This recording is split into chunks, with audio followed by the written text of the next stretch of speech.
नमस्कार, crime update में आपका स्वागत है। हम अपने इस प्रोग्राम के माध्यम से आपको अपराध से जुड़ी सनसनीखेज घटनाओं से रूबरू कराते रहते हैं। इसी कड़ी में आज हम आपको दिखाएंगे हत्या की एक ऐसी ही वारदात जिसने खून के रिश्ते को ही कलंकित करके रख दिया, जिसे देखकर आप भी सोचने पर मजबूर हो जाएंगे कि कोई कैसे इतना बेरहम हो सकता है।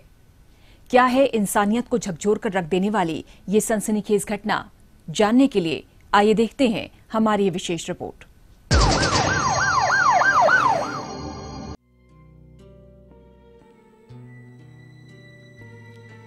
सुबह का वक्त था।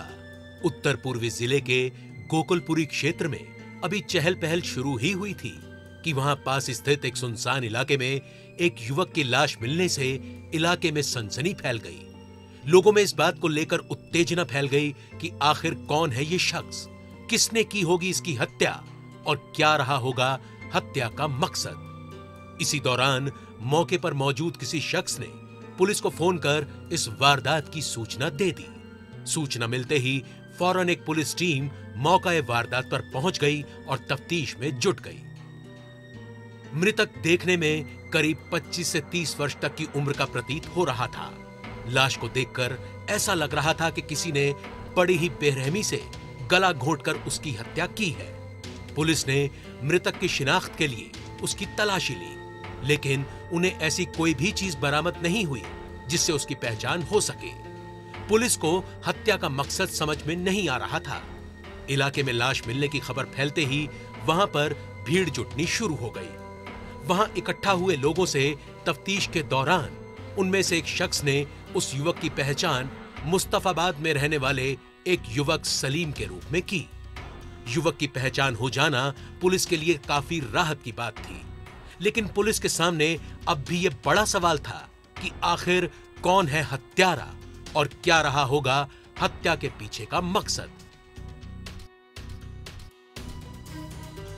ब्लाइंड मर्डर की इस गुत्थी को जल्द से जल्द सुलझाने के लिए विशेष पुलिस टीम का गठन कर दिया गया। पुलिस टीम ने परिवार वालों और आस पड़ोस में रहने वाले लोगों से इस हत्या के बारे में पूछताछ शुरू कर दी, लेकिन पुलिस के हाथ हत्या से जुड़ी कोई पुख्ता जानकारी नहीं लग पा रही थी। मृतक सलीम के बारे में जब विस्तार से जानकारी इकट्ठी की गई तो एक चौंकाने वाली बात सामने आई कि सलीम पर हत्या की कोशिश और लूटपाट के कई मामले चल रहे थे।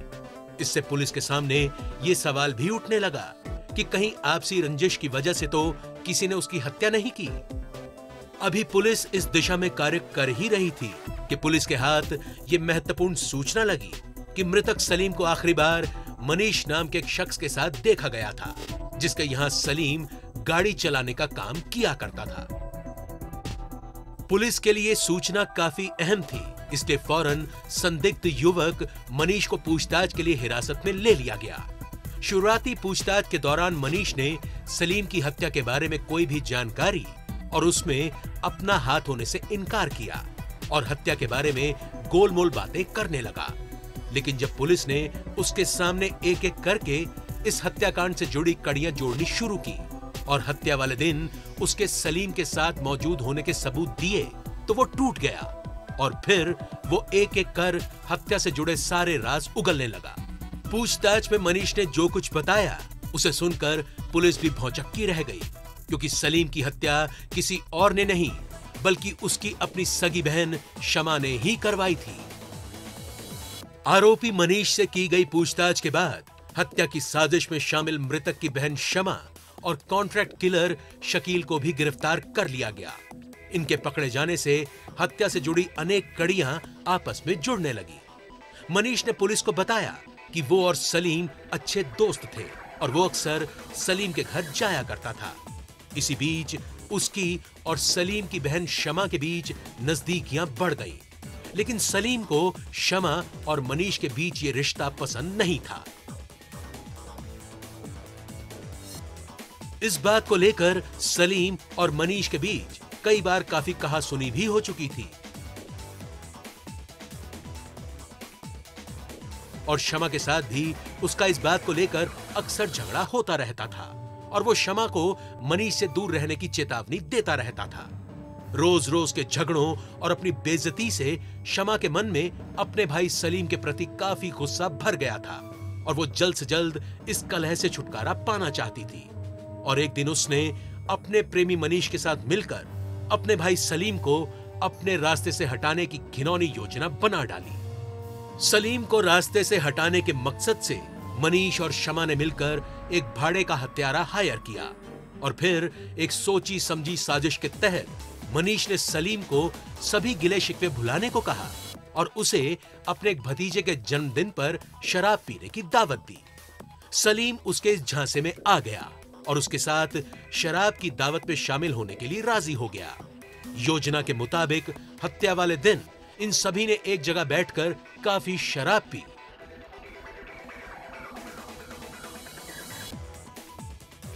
और जब सलीम को नशा चढ़ने लगा तो उसे कार में डालकर एक सुनसान इलाके में ले गए और गला घोंटकर उसकी हत्या कर दी और वहां से फरार हो गए। पकड़े गए आरोपी शमा, मनीष और शकील ने काफी सोची समझी योजना के तहत हत्या की इस खौफनाक वारदात को अंजाम दिया था और उन्होंने वो सारे हथकंडे इस्तेमाल भी किए थे जिससे हत्या का शक उन पर ना जाए।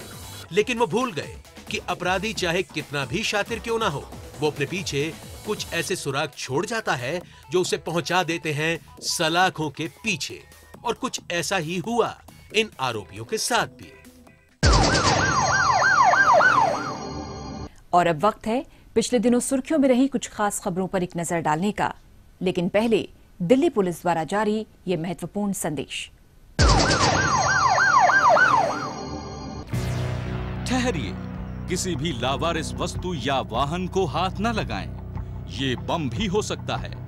यदि आप ऐसी किसी भी संदिग्ध गतिविधि को देखते हैं तो तुरंत 100 नंबर पर या नजदीकी पीसीआर या थाने में इसकी सूचना दें। आपकी जरा सी सावधानी किसी भी बड़े संभावित हादसे को रोकने में मददगार साबित हो सकती है। पुलिस की पैनी निगाहें देशद्रोहियों की गतिविधियों पे लगी हैं। आप भी पुलिस का सहयोग करें। याद रखिए, किसी भी लावारिस वस्तु को न छुएं। अपना मकान किसी अनजान व्यक्ति को किराए पर न दें। अपनी कार, स्कूटर या मोटरसाइकिल बेचने से पहले खरीदार की पहचान कर लें। मेलों और त्योहारों के दौरान अपने बच्चों का ध्यान रखें और भीड़ वाली जगहों पर जाने से बचें। अपने बच्चों को किसी भी लावारिस वस्तु को न छूने दें और औरों को भी इसके प्रति जागरूक करें। ध्यान रखें, किसी भी संदिग्ध व्यक्ति, वस्तु या वाहन को देखते ही फौरन 100 नंबर पर फोन करें या नजदीकी पीसीआर वैन या पुलिस स्टेशन पर इसकी जानकारी दें। या 1090 पर सूचित कर हमारी आंख और कान बने। आपकी पहचान को गुप्त रखा जाएगा। सावधान रहें, चौकस रहें, सुरक्षित रहें।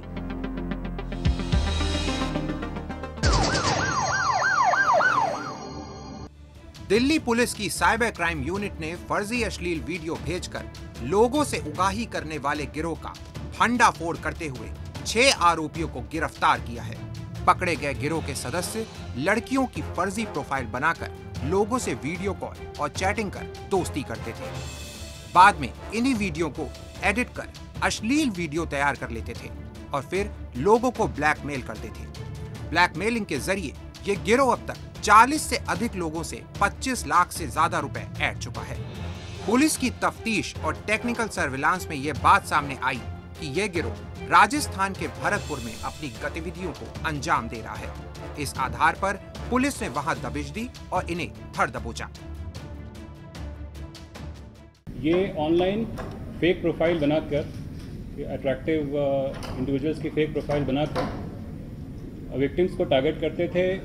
उन्हें after a short chat video call की तरफ ले जाते थे और वीडियो कॉल के दौरान उनको एक दूसरे स्क्रीन से, डिवाइस से अडल्ट पोर्नोग्राफिक क्लिप दिखाते थे और जो वीडियो कॉल चल रही होती थी उसका स्क्रीन कैप्चर करके एक गलत तरीके का वीडियो बना लेते थे, जिसमें ऐसा लगता था कि जो विक्टिम है वो एक कॉम्प्रोमाइजिंग एक्टिविटी में इन्वॉल्व है with the person in other side of the video call, और इस वीडियो को यूज़ करके फिर उससे पैसे एक्सटॉर्ट करते थे। पुलिस ने पकड़े गए आरोपियों के कब्जे से 17 मोबाइल फोन, 2 एटीएम कार्ड सहित कई चेकबुक भी बरामद किए हैं।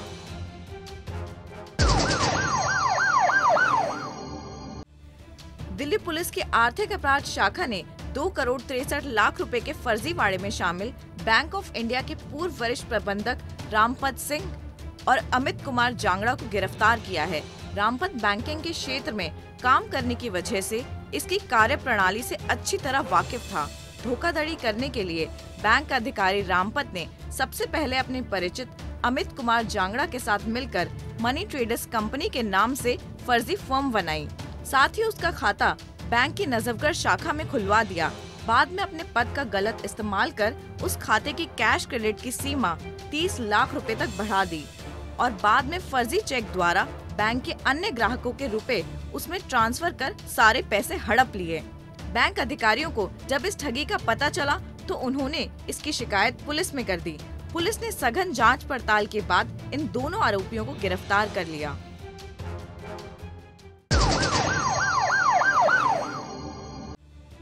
द्वारका जिला पुलिस ने ऑटो लिफ्टिंग और स्नैचिंग की वारदातों को अंजाम देने वाले कुख्यात अपराधी दीप नारायण को गिरफ्तार किया है। दीप नारायण नजफगढ़ थाने का घोषित अपराधी है। इस पर स्नैचिंग और आर्म्स एक्ट के कई मामले भी विभिन्न थानों में दर्ज हैं। दीप नारायण को नजफगढ़ के जय विहार इलाके में पेट्रोलिंग कर रही पुलिस ने संदिग्ध लगने पर उस वक्त पकड़ा जब ये बाइक पर वहां से गुजर रहा था। तलाशी लेने पर पुलिस को इसके पास से एक बटनदार चाकू, एक चोरी का मोबाइल फोन मिला। तफ्तीश करने पर इसके पास से मिली बाइक भी चोरी की निकली। इस आधार पर पुलिस ने इसे गिरफ्तार कर लिया।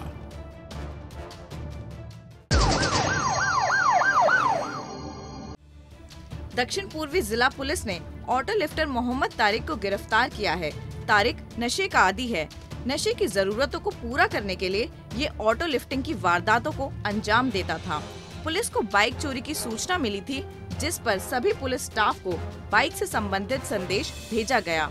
अलर्ट पुलिस ने कालिंदी कुंज ठोकर नंबर 9 पर देखा कि पुलिस की मौजूदगी को देखकर एक शख्स बड़ी तेजी से बाइक मोड़कर भागने लगा, लेकिन पुलिस ने इसे भागने का कोई भी मौका दिए बिना दबोच लिया। तफ्तीश करने पर तारिक से मिली बाइक वही निकली जिसके बारे में संदेश दिया गया था। पुलिस ने बाइक जब्त करते हुए तारिक को गिरफ्तार कर लिया है।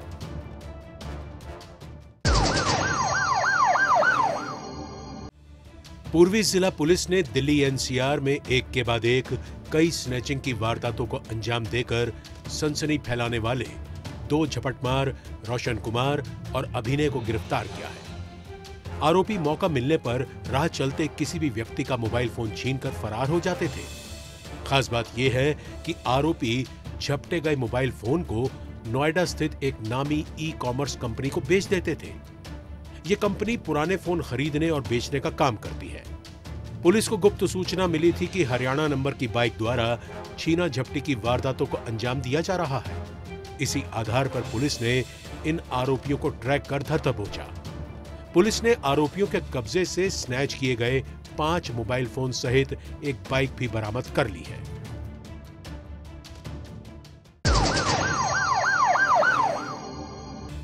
द्वारका जिला पुलिस ने द्वारका सेक्टर 7 से हुए 2 लोगों के अपहरण की गुत्थी को सुलझाते हुए 4 अपहरणकर्ताओं को गिरफ्तार किया है।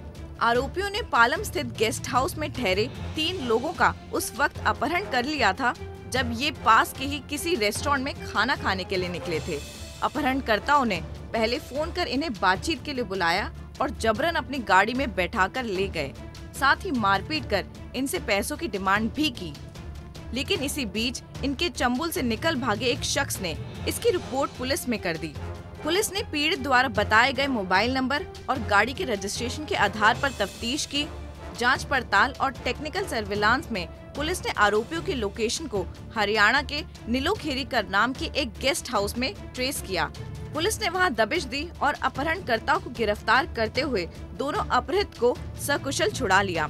पुलिस ने आरोपियों के कब्जे से वारदात में इस्तेमाल कार भी बरामद कर ली है।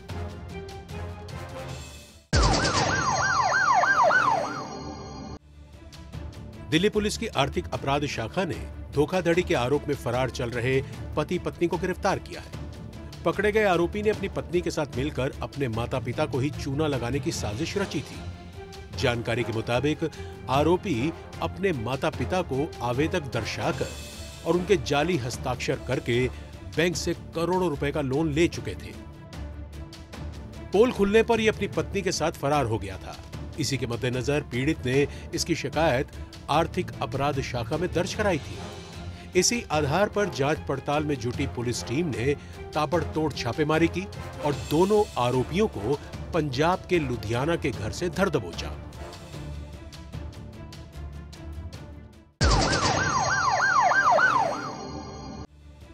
दक्षिण पूर्वी जिला पुलिस ने लाजपत नगर में स्थित एक ज्वेलरी शॉप से सोने के बिस्किट चुराकर फरार चल रहे सेल्समैन गौरव सिंह को गिरफ्तार किया है। पैसे की तंगी के चलते गौरव का अपनी बीवी के साथ झगड़ा चल रहा था। जल्दी पैसे पाने के चक्कर में ही गौरव ने चोरी की वारदात को अंजाम दिया था ताकि पैसों का इंतजाम हो सके। शॉप पर काम करते हुए गौरव ने सोने के बिस्किट चुराए और कुछ काम का बहाना बनाकर वहां से निकल गया। शॉप से निकलकर इसने अपना फोन भी बंद कर दिया ताकि उसे कोई ढूंढ ना सके।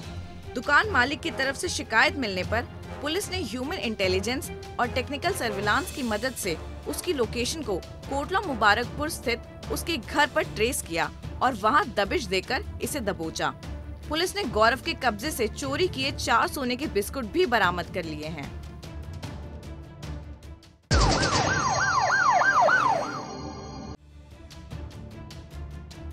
दिल्ली पुलिस की आर्थिक अपराध शाखा ने सरकारी नौकरी लगवाने का झांसा देकर ठगी करने वाले वायुसेना के बर्खास्त जवान चक्रवीर चौधरी को गिरफ्तार किया है। पकड़ा गया आरोपी चक्रवीर चौधरी अपने साथी थान सिंह के साथ मिलकर युवाओं को वायुसेना और रेलवे में नौकरी लगाने का झांसा दिया करता था। नौकरी लगवाने के नाम पर ये उन्हें फर्जी कॉल लेटर थमा दिया करते थे, जिसके बदले में ये उनसे मोटी रकम वसूल रहे थे। इस तरीके से ये युवाओं से करीब 3 करोड़ रुपए की ठगी कर चुके थे। ठगी में शामिल थान सिंह को पुलिस 2019 में ही गिरफ्तार कर चुकी थी, लेकिन चक्रवीर चौधरी अभी तक फरार चल रहा था। पुलिस को सूचना मिली थी कि ये आगरा के रिठौरा गांव में छिपकर रह रहा है। इस आधार पर पुलिस ने वहां दबिश देकर इसे धर दबोचा।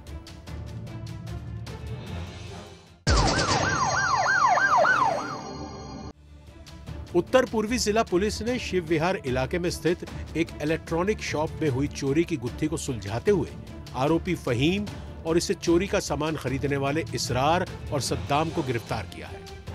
फहीम ने रात के समय में इलेक्ट्रॉनिक शॉप पे घुसकर वहां रखे मोबाइल फोन और एलईडी टीवी पर हाथ साफ कर दिया था। पुलिस ने तफ्तीश के दौरान सीसीटीवी फुटेज, ह्यूमन इंटेलिजेंस और टेक्निकल सर्विलांस के जरिए पाया कि बवाना में एक मोबाइल फोन शॉप चलाने वाले इसरार द्वारा चोरी किए गए फोन्स को बेचा जा रहा है। इस आधार पर पुलिस ने वहां दबिश दी और इसरार को धर दबोचा। इसरार की निशानदेही पर सद्दाम का नाम सामने आया, जिसने फहीम से चोरी का सामान खरीदकर इसे बेचने के लिए दिया था। इन सभी को पुलिस ने गिरफ्तार कर लिया। पुलिस ने इनके कब्जे से चोरी किए गए 64 मोबाइल फोन सहित एक एलईडी टीवी भी बरामद कर लिया है। जालसाजों के गिरोह का भंडाफोड़ करते हुए दक्षिण पश्चिमी जिला पुलिस ने 5 आरोपियों को गिरफ्तार किया है। पकड़े गए आरोपियों में गिरोह के सरगना अफ्रीकी नागरिक समेत 3 नेपाली और एक भारतीय शामिल है। दोस्ती के नाम पर लोगों को ठगने के लिए इन्होंने एक मोबाइल ऐप बना रखा था। इसी के द्वारा ये लोगों को अपने जाल में फंसाकर उनसे मोटी रकम ऐंठ लिया करते थे। ठगी का शिकार हुई एक ऐसी ही पीड़ित महिला ने इसकी शिकायत पुलिस में दर्ज कराई थी। इसी आधार पर पुलिस ने उन बैंक खातों की जांच पड़ताल शुरू की जिनमें शिकायतकर्ता द्वारा धनराशि ट्रांसफर की गई थी। जांच में पता चला कि सभी खाते 5 अलग-अलग नामों से खोले गए थे, जिनमें से एक खाता धारक एक अफ्रीकी नेशनल है। आगे की छानबीन में पुलिस ने एक आरोपी की पहचान कर ली और गणेश नगर स्थित उसके ठिकाने से उसे धर दबोचा। बाद में उसकी निशानदेही पर बाकी आरोपियों को भी पुलिस ने गिरफ्तार कर लिया। पुलिस ने आरोपियों के कब्जे से विभिन्न बैंकों की passbook, debit card, cheque book बरामद करते हुए इस धंधे में इस्तेमाल अन्य साजो सामान भी जब्त कर लिया है।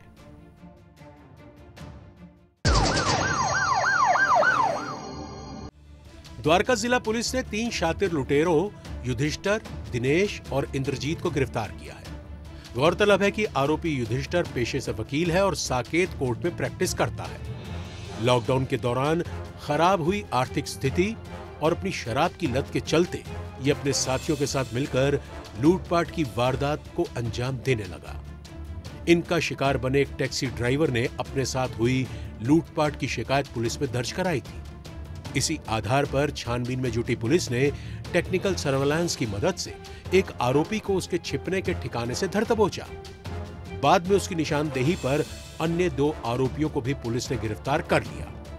पुलिस ने आरोपियों के कब्जे से लूटी गई एक कार और 3 मोबाइल फोन भी जब्त कर लिए हैं।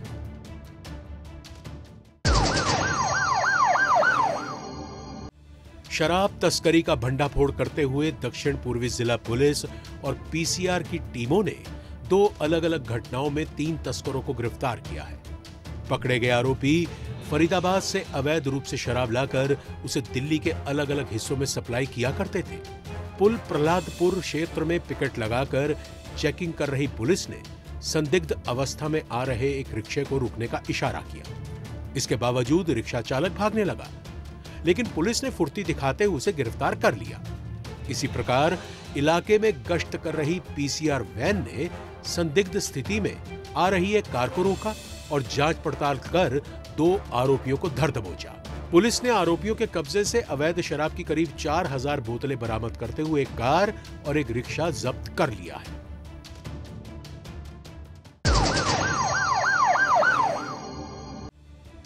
पूर्वी जिला पुलिस ने एक आरोपी महिला समेत 2 शातिर जालसाजों को गिरफ्तार किया है। पकड़े गए आरोपी विभिन्न सोशल मीडिया प्लेटफॉर्म्स के माध्यम से विज्ञापन लिंक साझा कर नौकरी चाहने वाले उम्मीदवारों को आकर्षित करते थे। इसके बाद संपर्क करने पर ये उम्मीदवारों को साक्षात्कार के लिए बुलाते थे और उन्हें नौकरी का झांसा देकर बहाने से पैसे की मांग करते थे। कुछ समय बाद उम्मीदवारों का पैसा हड़प कर ये वहां से दफ्तर बंद कर फरार हो जाते। इनका शिकार बने एक शख्स ने पुलिस में शिकायत दर्ज कराई थी। इसी आधार पर जांच पड़ताल में जुटी पुलिस ने एक नकली ग्राहक को आरोपियों के दफ्तर में भेजा। जानकारी पुख्ता हो जाने के बाद पुलिस ने इनके ठिकाने पर छापा मारा और इन्हें गिरफ्तार कर लिया।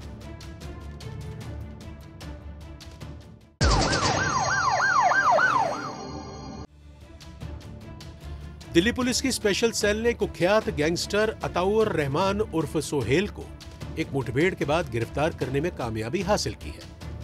पकड़े गए आरोपी पर हत्या की कोशिश, जबरन उगाही समेत कई मामले विभिन्न थानों में दर्ज हैं। आरोपी अताउर ने अपने साथियों के साथ मिलकर 2018 में कालकाजी से पार्षद के भाई की गोली मारकर हत्या कर दी थी।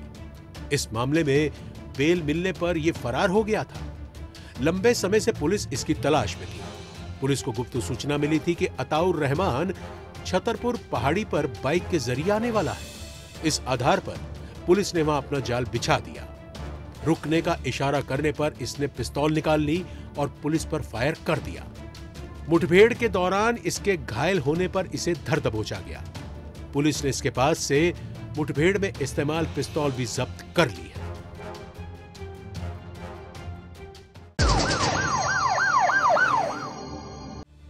कुख्यात चपटी गैंग का भंडाफोड़ करते हुए दक्षिण पश्चिमी जिला पुलिस ने इसके 6 गुर्गों को गिरफ्तार किया है। पकड़े गए आरोपी अपने प्रतिद्वंदियों की हत्या की योजना बना रहे थे। भिन्न भिन्न सूत्रों से मिली जानकारी के आधार पर पुलिस द्वारा अलग अलग समय पर इन आरोपियों की धरपकड़ की गई। पुलिस द्वारा की गई पूछताछ के दौरान गिरोह के सरगना किशन उर्फ चपटी ने कबूल किया कि वो अपने साथियों के साथ मिलकर अपने प्रतिद्वंदी गिरोह के सदस्यों को खत्म करने की साजिश रच रहा है। इसी के तहत उसने अपने सहयोगियों को अवैध हथियार मुहैया कराए थे।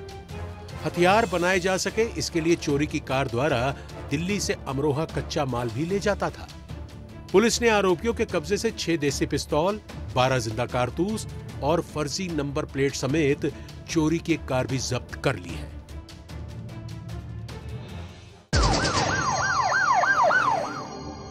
अपराधियों को पकड़ने में जनता भी अपना सहयोग दे सकती है। अगर आप भी किसी अपराधी या अपराध से संबंधित कोई जानकारी रखते हैं तो फौरन ये जानकारी पुलिस को दें। आपकी पहचान को गुप्त रखा जाएगा।